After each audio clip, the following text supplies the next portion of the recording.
하나님 말씀 사도행전 19장 8절부터 20절까지 제가 읽겠습니다. 바울이 회당에 들어가 석 달 동안 담대히 하나님 나라에 관하여 강론하며 권면하되 어떤 사람들은 마음이 굳어 순종하지 않고 무리 앞에서 이 도를 비방하거늘 바울이 그들을 떠나 제자들을 따로 세우고 두란노 서원에서 날마다 강론하니라.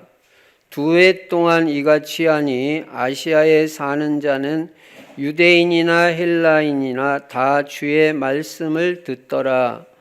하나님이 바울의 손으로 놀라운 능력을 행하게 하시니 심지어 사람들이 바울의 몸에서 손수건이나 앞치마를 가져다가 병든 사람에게 얹으면 그 병이 떠나고 악귀도 나가더라. 이에 돌아다니며 마술하는 어떤 유대인들이 시험 삼아 악귀 들린 자들에게 주 예수의 이름을 불러 말하되 내가 바울이 전파하는 예수를 의지하여 너희에게 명하노라 하더라. 유대의 한 제사장 스게와의 7 아들도 이 일을 행하더니 악귀가 대답하여 이르되 내가 예수도 알고 바울도 알거니와 너희는 누구냐 하며 악귀 들린 사람이 그들에게 뛰어올라 눌러 이기니 그들이 상하여 벗은 몸으로 그 집에서 도망하는지라. 에베소에 사는 유대인과 헬라인들이 다 이 일을 알고 두려워하며 주 예수의 이름을 높이고 믿은 사람들이 많이 와서 자복하여 행한 일을 알리며 또 마술을 행하던 많은 사람이 그 책을 모아 가지고 와서 모든 사람 앞에서 불사르니 그 책값을 계산한즉 은 5만이나 되더라. 이와 같이 주의 말씀이 힘이 있어 흥왕하여 세력을 얻으니라. 아멘. 오늘도 예수만 그리스도이시고 그리스도는 십자가에서 죽으시고 부활하심으로 우리 인간의 절대 문제를 비롯한 모든 문제를 다 해결하셨습니다. 그래서 이 예수를 그리스도라고 하는 것입니다. 그리고 이 그리스도 안에는 영육간의 모든 복이 다 들어 있습니다. 그래서 여러분들이 이 증인이 돼야 됩니다. 예수 그리스도는 모든 문제 해결자다. 내 모든 문제 다 해결하셨다. 그리고 영육간의 모든 복을 예수님이 다 주셨다. 그 증인이 되시기 바랍니다. 그리고 우리는 이 예수 그리스도를 나의 주인 삼고 살아야 됩니다. 예수 믿겠다 이 말은 오늘부터 이제 주인을 바꾸겠다 그 말이에요.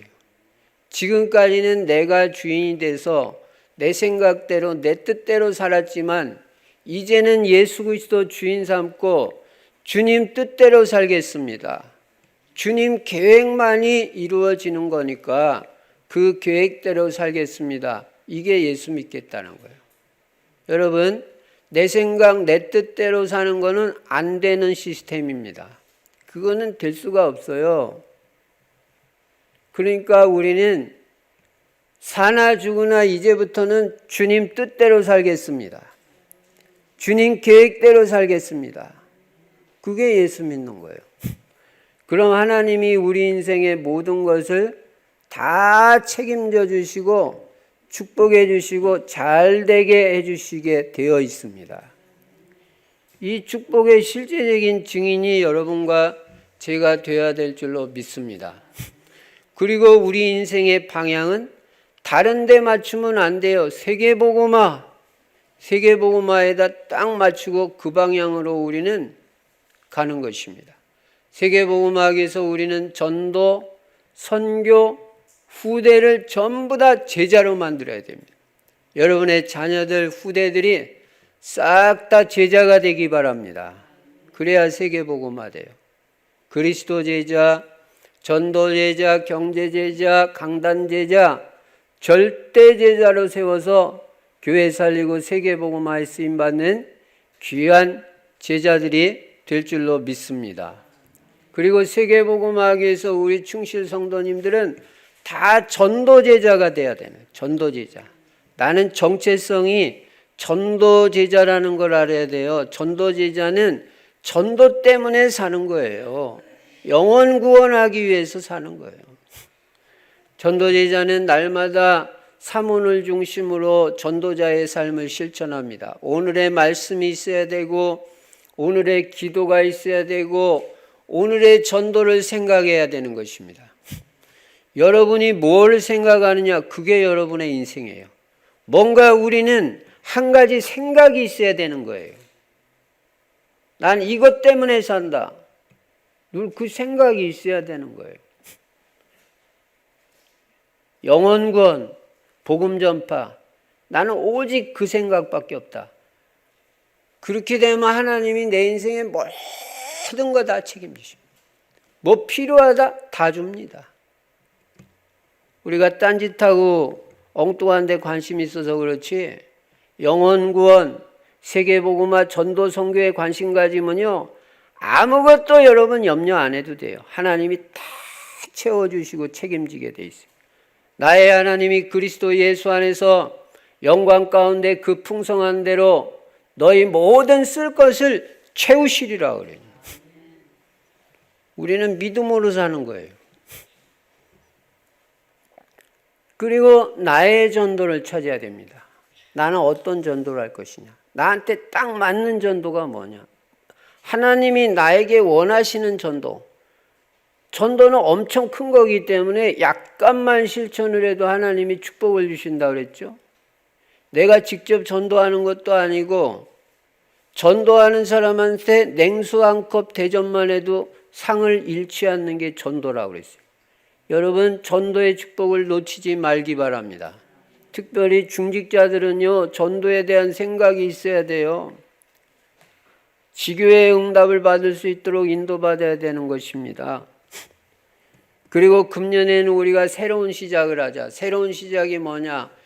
전 세계 237개국에 다 지금 어둠에 덮여 있기 때문에 필요한 건 뭐가 필요하냐면, 일어나라, 빛을 발하라. 빛이 필요해요.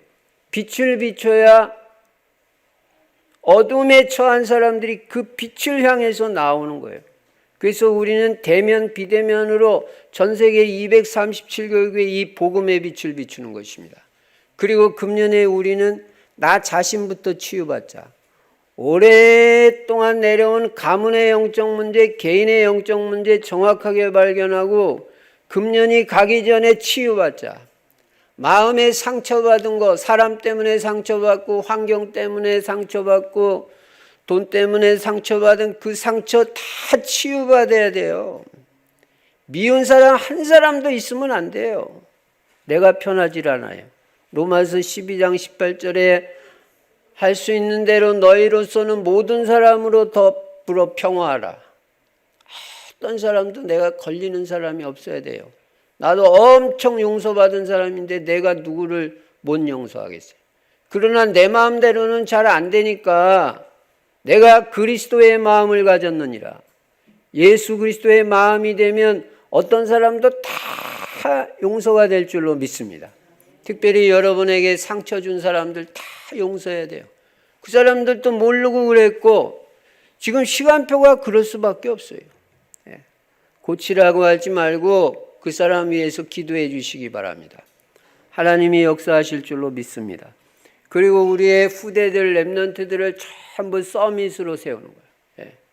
그리고 금년에 육신의 질병까지 하나님이 다 치유해 주실 줄로 믿습니다. 여러분이 육신의 질병 치유받으려면요, 시편 103편 3절 4절 저가 네 모든 병을 고치시며, 하나님은 우리의 모든 병을 어떤 병도 고칠 수 있다는 믿음이 있어야 돼요. 전능하신 하나님이 뭘 못하겠어요? 믿음이 회복돼야 돼요. 사역자가 믿음이 있든지 환자가 믿음이 있든지 어쨌든 믿음이 있어야 믿음의 기도는 병든 자를 구원한다.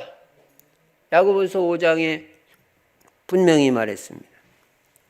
믿음의 기도, 회개의 기도, 간절한 기도가 응답이 되는 것입니다.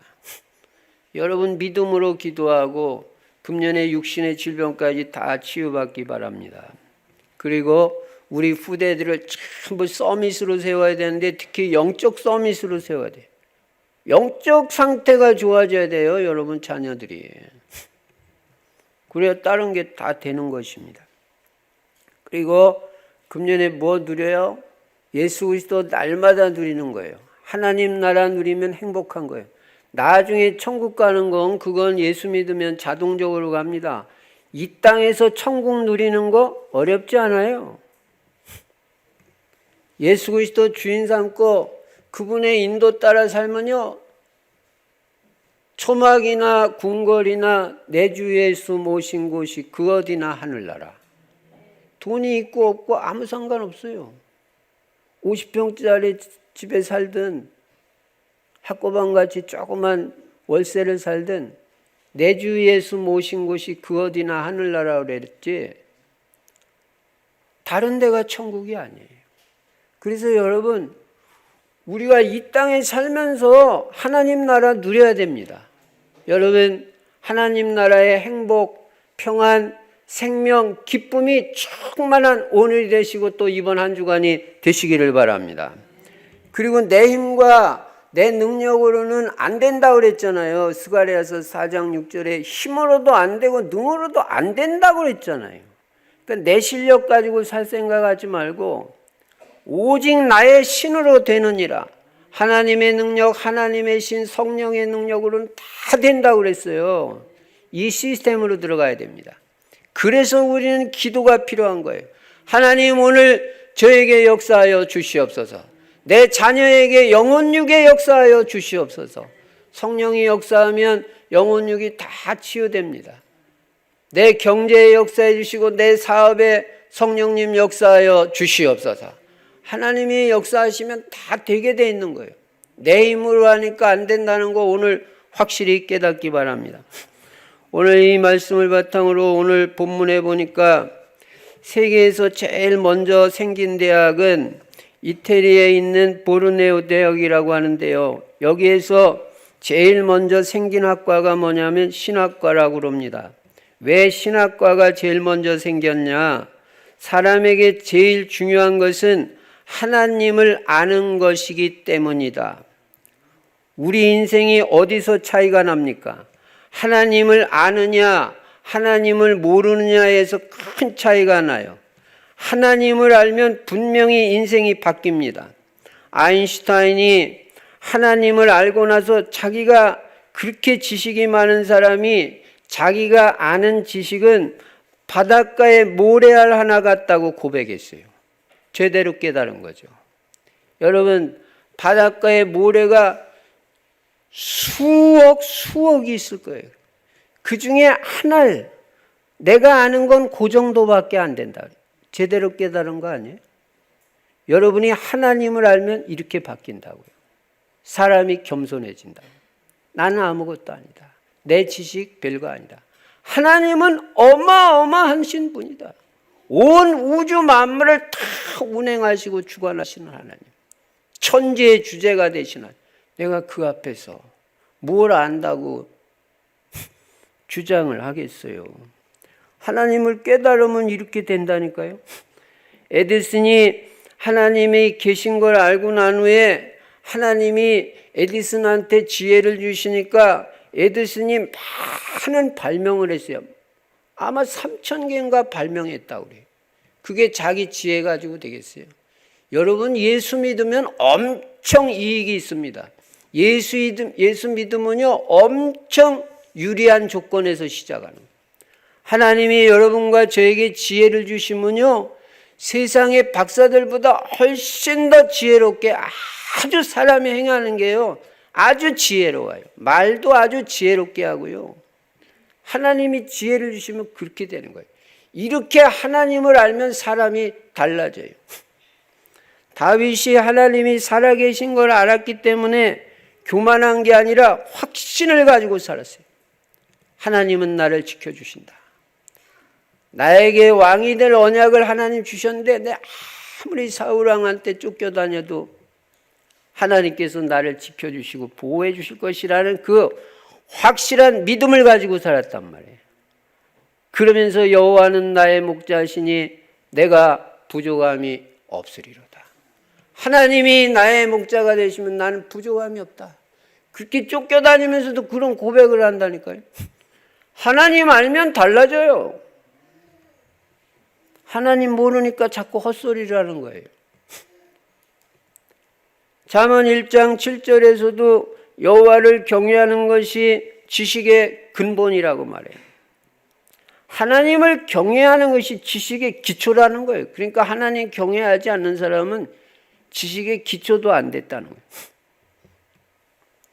그래서 우리는 학문을 해도 하나님을 아는 사람이 학문을 할 때 올바른 학문을 할 수 있는 거예요. 하나님을 아는 것과 하나님을 모르는 것은 인생에 엄청난 차이가 있습니다. 하나님을 알고 나면 모든 게 다 달라지게 돼 있어요. 우리가 예수가 그리스도라는 사실을 알고 우리 인생이 얼마나 바뀌었습니까? 저는 분명히 바뀌었어요. 제가 지난 주일날도 말했죠. 그런즉 누구든지 그리스도 안에 있으면 새로운 피조물이라. 이전 것은 지나갔다. 보라, 새 것이 되었도다. 분명히 새 사람 됐어요. 과거에 좋아하던 거 이제 재미없어요. 과거에 관심 많던 거 배설물로 보여요.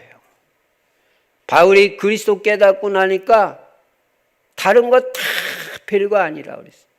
배설물 알아요, 여러분? 배설물을 보고 또 보고 싶습니까? 근데 우리는 그것 때문에 얼마나 울고불고 그랬습니까?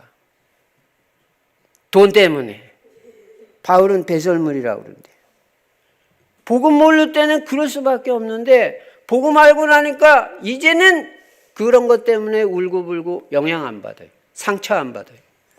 뭐 많이 있으면 있는 대로 감사하고 없으면 없는 대로 좀 불편하게 살면 되는 거지. 아무 문제가 안 돼요. 문제는 뭐냐? 예수 그리스도가 있냐 없냐. 이게 중요하죠. 그 예수 그리스도만 있고 복음만 있으면요 아무래도 괜찮아요. 그렇게 사람이 달라진다니까요. 그리고 복음 알고 나니까요 누가 제일 불쌍하냐면요 예수 안 믿는 사람이 제일 불쌍해요. 아무리 돈이 많고 권력이 많아도요 그 사람 제일 불쌍해. 여러분 그렇게 안 보입니까? 저는 그렇게 보여요. 하나도 부럽지가 않아요. 이렇게 바뀌었다니까요. 돈 많은 사람이 안 부럽고요 학문 많은 사람이 안 부럽고 하나도 안 부러워요. 오히려 불쌍해 보여요. 왜냐? 구원 못 받았어. 하나님 자녀 아니에요. 여전히 저주 백성으로 흑암에 쌓여서 지옥 배경을 가지고 운명 사주팔자에서 잡혀가지고 이사도 마음대로 못 가요. 손 있는 날 손 없는 날 따지고. 우리는 이사도 손 있는 날 골라서 가요. 왜냐? 싸니까. 진리를 알지니 진리가 너희를 자유케 하리라. 복음은 우리에게 자유를 갖다 주고 평안을 갖다 주고 안식이 있게 하고 수고하고 무거운 짐진 자들아 다 내게로 오라. 내가 너희를 쉬게 하리라. 나는 마음이 온유하고 겸손하니 너희는 내 멍에를 베고 내게 배우라. 내 짐은 쉽고 가벼우니. 복음은 어렵지가 않아요. 복음은 쉽고 가벼워요. 예수님이 다 십자가 지셨어요. 내가 또 질 이유가 없어요. 복음같이 행복하고 귀한 게 없어요. 그래서 참 우리는요 얼마나 감사한지 몰라요. 복음 없고 하나님 모르는 사람들은요 인생을 보장받을 수가 없어요. 잘 되는 게 아니에요. 하루아침에도 다 무너져요. 지난주에 보세요. 그 뭐 카카오톡인가 그거 뭐 불나가지고 잠깐 불통되니까 뭐 주가가 뭐 3조 5천억이 증발이 됐다는. 하루아침에 무너져 버려요. 여러분 예수 그리스도 없이 우리가 살 수 있습니까? 보장을 받습니까? 내가 예수 믿는다는 게 이게 얼마나 하나님 앞에서 감사하고. 그래서 바울이 그리스도 알고 나서는 뭐라고 말하니까요, 아그리빠 왕 앞에 죄수의 몸으로 잡혀가가지고 뭐라고 그랬냐면, 내가 죄수의 몸으로 이렇게 결박된 거, 꽁꽁 묶어 있는 거, 요거 빼놓고는 당신도 나와 같기를 원한다. 죄수가 하는 말이에요. 왕 앞에서. 여러분 그런 소리 할 수 있어요? 임금님, 대통령 각하, 당신도 나 같은 사람 되기 원합니다. 나는 복음 안에서 자유를 얻었고 생명을 얻었고 행복한 인생 됐어요. 결박된 거 외에는 나와 같기를 원. 죄수가 왕 앞에서 이렇게 달라지는 거예요. 이 정도로 바울은 자기 신분과 자기 인생에 대한 확신이 있었어요. 감사가 있었어요. 자기는 하나님 앞에서 제일 축복받은 인생이라는 걸 알았어요. 최고 고난 많이 당한 사람이 가장 감사를 많이 했어요. 그렇게 달라져요, 예수 믿으면. 우리는 이 세상에서 가장 하나님의 축복을 많이 받은 사람이요, 가장 은혜를 많이 받은 사람이요, 가장 행복한 사람이 됐습니다. 너 행복자여, 너같이 큰 구원받은 자가 누구냐? 구원받은 자가 행복자라고 성경은 분명히 말해요. 돈 많이 있는 사람이 행복자가 아니라는 거예요. 돈이 잘못됐다는 게 아니에요. 우리는 돈은 세계복음화를 위해서 필요한 거예요. 그러나 그게 행복의 기준이 아니에요. 돈으로 집은 사도 가정의 평안은 살 수가 없는 거예요. 돈으로 침대는 살 수 있어도 밤에 고난 잠은 살 수가 없어요. 돈은 모든 문제 해결자가 아니에요. 필요한 거지만. 올바로 깨달아야 됩니다. 복음이 모든 문제 해결인 것입니다. 예수 그리스도밖에 없습니다. 하나님을 알고 나서는 사람은 의지할 대상이 아니구나 분명히 깨닫게 됐어요. 사람은 축복의 대상이요, 내가 기도해 줘야 될 사람이지 그 사람을 의지할 사람은 아니다. 여러분, 부모도 의지하지 마시고, 연세 들었다고 자식도 의지하지 마시고, 내가 산을 향하여 눈을 돌리라, 나의 도움이 어디서 올꼬, 오직 천지를 지으신 여호와에게서로다. 여러분의 도움은 하나님만 주실 수 있습니다. 다 떠나갑니다. 다 떠나가요. 자녀도 결혼해서 떠나가고 다 떠나가요. 그러나 영원히 천국까지 나와 함께 하실 수 있는 분은 오직 예수 그리스도 하나님 한 분밖에 없는 거예요. 그분만 의지하고 살아야 됩니다. 여러분, 하나님을 모를 때는 매일 염려했습니다. 근심거리 하나 해결되면 또 다른 근심거리 생겨납니다. 또 하나 해결되면 또 다른 근심거리 생겨납니다. 그러니까 평생 근심만 하다가 여기까지 왔어요. 그런데 지금 달라졌어요? 하나님 알고 그리스도 알고 나니까 모든 염려, 근심 다 떠나갔어요. 근심 안 찾아온다는 말 찾아와요. 찾아오지만 내 안에 오래 머무르질 못해요. 옛날엔 붙잡고 살았는데 지금은 예수 그리스도 하면 왔다가 바로 떠나가는 거예요. 요한복음 14장 1절부터 3절에 너희는 마음에 근심하지 마라. 하나님을 믿으니 또 나를 믿으라. 내 아버지 집에 거할 곳이 많도다. 그렇지 않으면 너희에게 일렀으리라. 내가 너희를 위하여 처소를 예비하러 가노니 내가 가서 처소를 예비하면 내가 다시 와서 나 있는 곳에 너희도 있게 하리라. 하나님을 믿으니 염려하지 마라. 하나님이 계신데 왜 염려하냐? 구원의 길 예수 그리스도 내 안에 계신데 왜 염려하냐? 전능하신 성령님이 1분 1초도 너를 떠나지 않냐고 네 안에 계시고 너와 함께 하시는데 뭘 염려하냐? 진짜 염려 없어졌어요. 네 염려를 다 주께 맡겨버리라. 이는 그가 너희를 권고하심이라. 여러분, 염려는 다 하나님께 맡기고 사시기 바랍니다. 그래서 빌립보서 4장 6절 7절에 아무것도 염려하지 말고, 아무것도 염려하지 말라고 그랬잖아요. 아무것도 안에 안 들어가는 게 어디가 있어요. 귀축은 늘 말했잖아요. 네 가지 염려하지 말라고요. 돈 염려하지 마라, 건강 염려하지 마라, 자녀 염려하지 마라, 미래 염려하지 마라. 이 네 가지는 불신자들이 하는 염려지, 하나님 자녀가 왜 그런 염려하느냐. 그거 여러분이 염려하는 거요, 다 쓸데없는 염려입니다. 안 해도 되는 염려. 뭐 했다고 우리가 인생 한 번 살면서 그런 염려하면서 살겠어요? 누리고 사는 것도 바쁜데요. 아무것도 염려하지 말고 오직 모든 일에 기도와 간구로 너희 구할 것을 감사함으로 하나님께 아뢰라. 그리하면 모든 지각에 뛰어난 하나님의 평강이 그리스도 예수 안에서 너희 마음과 생각을 지키시리라. 아무것도 염려하지 말라고. 아무것도. 아이고 목사님 몸 아픈데요. 어디 성경에 몸 아픈 사람은 건강 염려하라는 말이 어디 있어요? 없어요. 목사님 돈 없는데요. 돈 없는 사람은 염려해라. 단 한 구절도 없어요. 염려는 무조건 마귀가 갖다 주는 거예요. 불신앙에서 나오는 거예요. 믿음 있으면 염려 안 돼요. 오늘부터 염려 대신에 기도를 많이 하시기 바랍니다. 네. 다 싹 하나님께 맡기고요.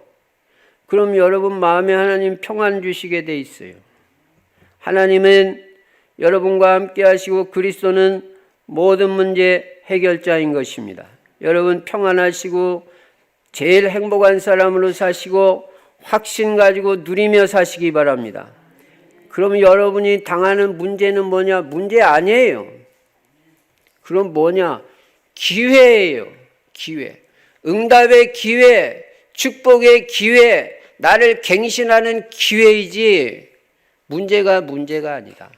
문제는 뭐가 문제냐? 문제를 문제로 보고 문제 속에 빠지는 게 문제다.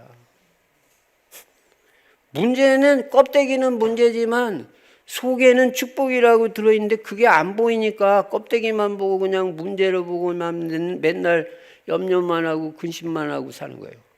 우리 이제 그런 거 그만 졸업해야 됩니다. 요셉이 노예가 되고 감옥 간 게 그게 응답이고 축복이고 기회지 절대 그게 문제가 아니에요. 여러분 모든 일 모든 환경에는 우리를 향한 하나님의 축복된 계획이 있을 뿐입니다. 그래서 하나님을 아는 사람은 염려하는 게 아니라 기도합니다. 그리고 응답을 받습니다. 그래서 여러분 오직 그리스도 알고 그리스도 누리고 그리스도만 증거하는 인생으로 바뀌어지기 바랍니다. 바울이 그랬어요. 바울은 과거에 중요하게 생각했던 것들이 복음 깨닫고 나니까 다 시시하게 보이고 배설물로 여겨졌어요. 별로 중요하다고 생각이 안 된 거예요. 별로 가치 있게 생각이 안 돼요. 그리스도만이 최고의 가치고 가장 소중한 가치가 된 것입니다. 그래서 그리스도 외에 다른 것 때문에 여러분 속상하지 마시고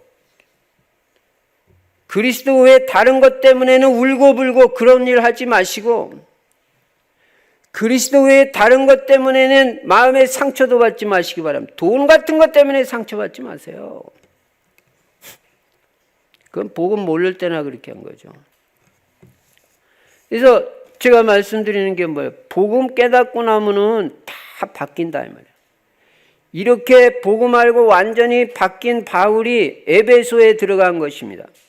오늘 사도행전 19장 8절부터 20절은 바울의 에베소 사역에 대해서 잘 말씀하고 있습니다. 여기에 지역을 복음화하는 원리, 세계 복음화의 원리가 들어 있습니다.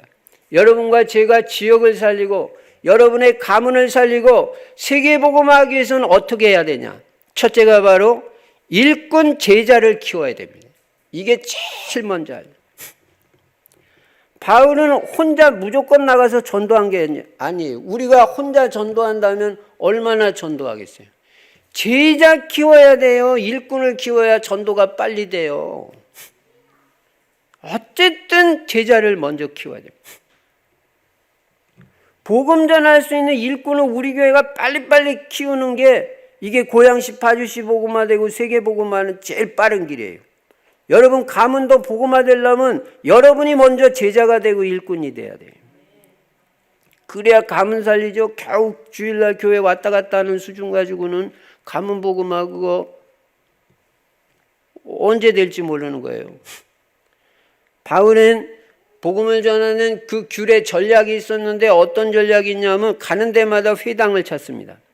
회당이 없는 데는 기도처를 찾고, 그러니까 빌립보 같은 데는 회당이 없으니까 기도처에 가가지고 전도 대상자를 찾아봤죠.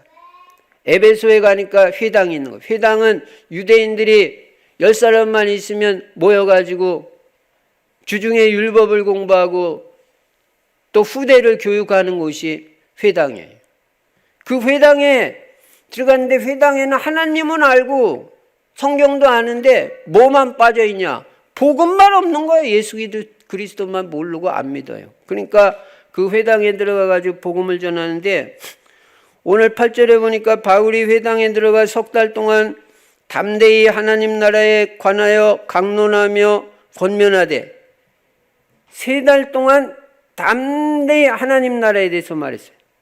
짧다면 짧고 길다면 긴 기간에. 그랬더니 반응이 어떻게 오냐면 9절에 보니까 어떤 사람들은 마음이 굳어 순종하지 않고, 여러분 마음을 딱딱하게 하면 아무 일도 안 됩니다.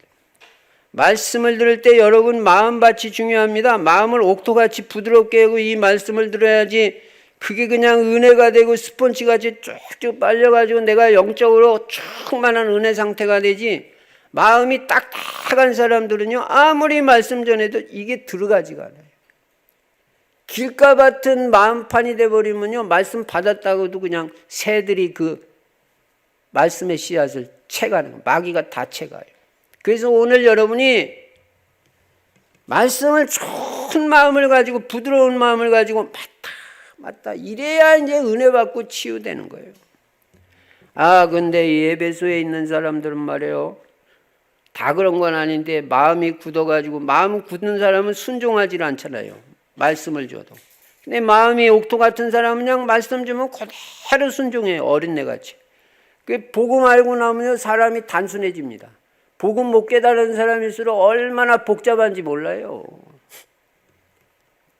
단순해요. 오직 복음, 오직 예수.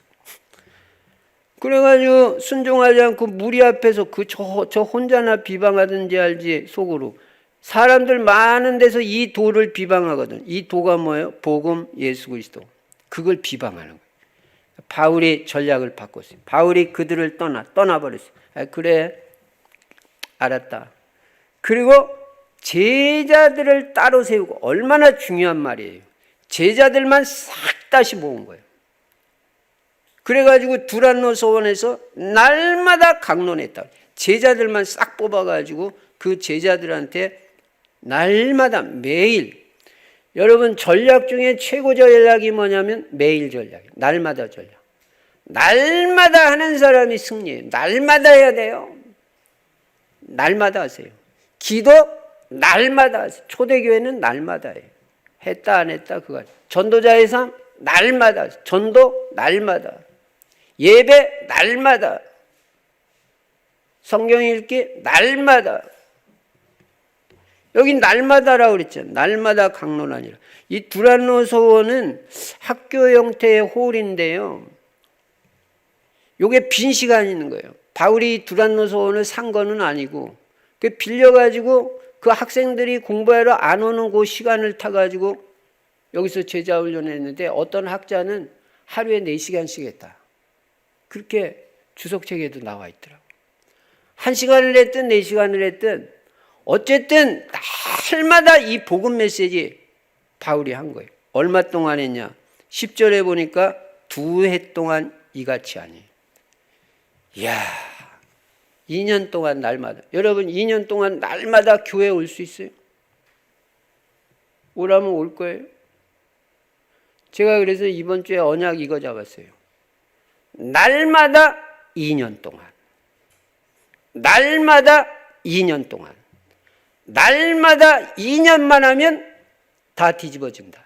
내 인생 바뀌어지는 건 말할 것도 없고 조금 이따 결과 보겠습니다만 에베소에 사는 모든 사람들이 이 복음 들었다. 제자들 쫙 키워버린 거예요. 2년 동안 날마다 하니까 집에서도 날마다 예배 드려보세요. 어떤 역사가 일어나. 얼마 동안?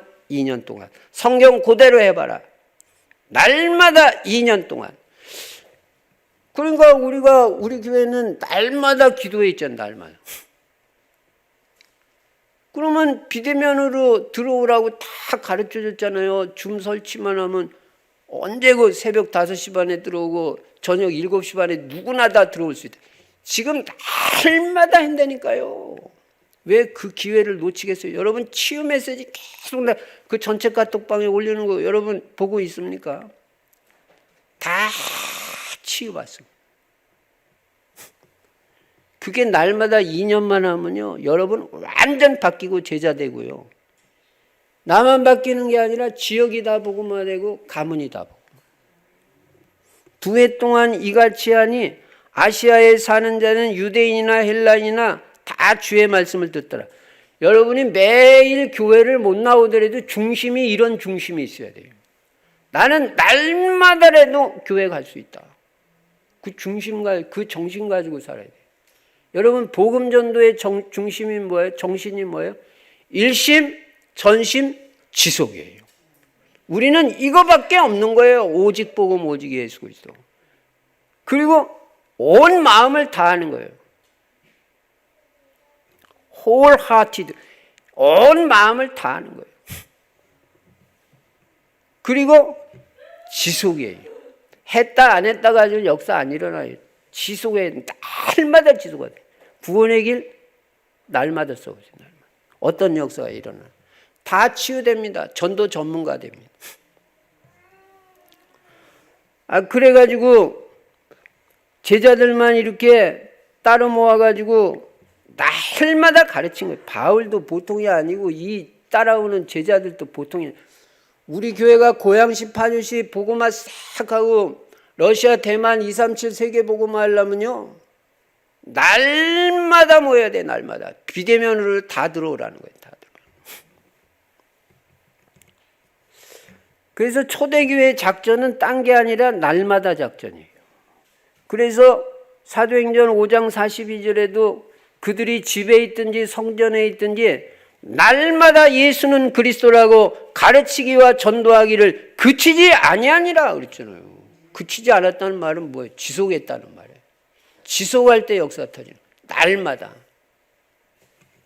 새벽기도 날마다 해버려요. 날마다. 저녁기도 날마다 해버려요. 정식기도 날마다 했다 안 했다 그러지 마. 아이고 목사님 제가 얼마나 바쁜데. 저도요 낮에 직장 생활하고 밤에 야간 대학 다니고요 새벽기도 다 해봤어요. 잘났다 그게 아니라요. 하나님이 힘 주시면요 다 해요. 집에 오면요 야간 대학 마치고 집에 오면요 10시 반이에요. 그럼 그때부터 뭐 씻고 뭐 어떻게 해야 되면 11시 넘어서 그 다음날 새벽 4시 반에 일어나가지고 새벽 5시 청년 때 하나님이 은혜 주신 그냥 잠을 못 자니까 버스만 타면 졸리고 그냥 지하철 타면 졸리고 제가 지난번에도 말했지만 그냥 능곡에 살 때 말이에요. 그 밤중에 버스 탔는데 그냥 확 지나가가지고 말이에요. 보니까 이게 깜깜한 게 옆에도 그냥 논이고 앞도 논이고 뒤도 논이고 이게 어디가 어딘지 그래가지고 막 거꾸로 막 달려 한 1시간 가니까 능곡역 나타나더라고요. 그래가지고 밤에 어슬렁어슬렁 집에 들어서 잠을 못 자니까. 그러면서도 다 직장 생활하고 그 다음에 학교도 다니고 다 했어요. 집에서 돈이 안 나오니까 스스로 벌어서 다녀야 되잖아요. 힘들다 어렵다 그런 소리 하지 마세요. 하나님이 힘 주시면 얼마든지 다 될 줄로 믿습니다. 날마다 2년 동안 제자를 키웠다. 이게 바울의 에베소를 보고만 그런 전략이고 그런 방법이었습니다. 그 어떤 제자 키웠냐? 복음의 기초가 든든한 일꾼, 복음의 기초가 단단해야 여러분 승리하는 거예요. 다른 거로 답이 난 게 아니라 오직 그리스도로 완전 담난 그리스도 제자. 이 땅의 문제는 하나님 떠난 문제고 죄 문제고 저주 사탄 지옥 문제인데 그거 해결하신 분은 예수 그리스도밖에 없으니까 오직 그리스도로 답이 나야 되잖아요. 그리고 전도 제자. 전도가 내가 사는 이유인 걸 알고 하나님의 소원이 전도인 걸 알고 오직 전도 때문에 사는 제자. 그런 제자를 키웠다. 그러니까 이 제자를 아무나 그냥 키우는 게 아니고 여러분이 제자가 돼야 제자를 키울 수 있는 거예요. 제자 일꾼 키우지 않으면요, 고양시, 파주시, 서울시, 대한민국 언제 복음화 될지 몰라요. 여러분이 제자 되고 제자 키우는 여러분 되시기 바랍니다. 두 번째 지역 복음화의 원리는 현장 말씀 운동입니다. 초대교회는 교회당에서도 모였지만 지역 현장에서 날마다 모여서 말씀 운동 펼쳤어요. 바울도 회당에서 말씀 운동 펼치고 두란노 소월에서도 말씀 운동 펼친 거예요. 말씀 운동 펼쳐야 돼요, 현장에서. 초대교회는 현장에서 말씀 운동 펼치고 가정에서도 말씀 운동 펼치고, 그러니까 성경에 집이라는 단어가 쭉 나오잖아요. 이 집이라는 단어 얼마나 중요해요. 집에서 모여서 말씀 운동한 거예요. 골로새 4장 15절 보니까 눈바와 그 집에 있는 교회라고 그랬고, 고린도전서 16장 19절에 보니까 브리스길라 아굴라와 그 집에 있는 교회라고 그랬고, 사도행전 16장 15절에도 루디아의 집이잖아요. 그래가지고 집에서 말씀 운동 편 거예요. 고넬료도 자기 집에 베드로 사도 모시고 일가 친척 형제 싹 다 모아가지고 복음 들었는데 이 사람들이 다 말씀 듣고 다 예수님 영접하고 다 성령 충만 받았다 그랬죠. 이게 초대교회 지역 복음화 전략이에요. 제자 키워야 된다. 나 혼자 혼자서 전도 몇 명 하겠어요. 우리 성도들 다 전도 제자 되면요, 여러분들 퍼져버리면 고양시, 파주, 서울시 싹 다 복음화 됩니다. 싹 다. 제자 키워야 돼요. 그리고 현장에서는 말씀 운동 펼쳐야 돼요. 그래야 이게 지역이 복음화되고 세계 복음화돼요. 이렇게 해서 제자들을 모아가지고 계속해서 말씀 운동했더니 어떤 결과가 왔어요.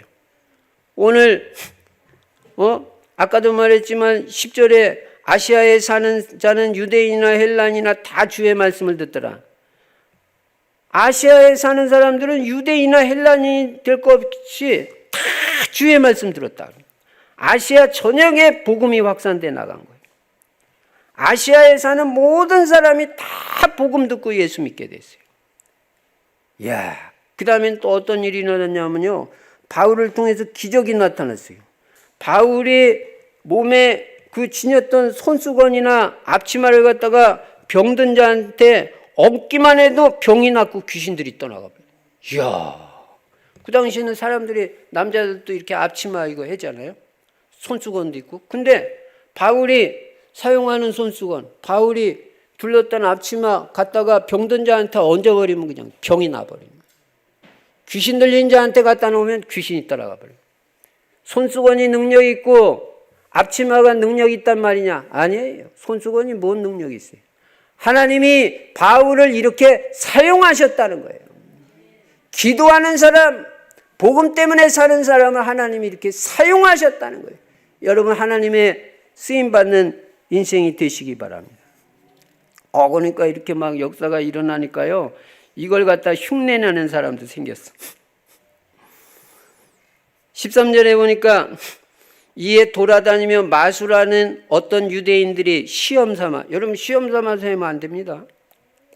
여기서 마술하는 사람은 우리가 보통 생각하는 그 종이 가지고 무슨 비둘기 만들어버리고 그냥 그런 마술이 아니에요. 이 마술은 주문을 위해 돌아다니면서 주문을 이어가면서 귀신 들린 자들 쫓아내는 이런 마술사들이에요.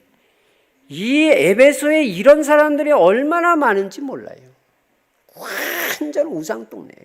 이런 데 가서 복음 전해. 그러니까 이 사람들도 귀신 쫓아내는데 이 바울은 손수건만 대도 막 능력이 나타나니까 이 사람들이 그냥 이야, 이게 뭐냐 이게. 우리도 한번 해보자.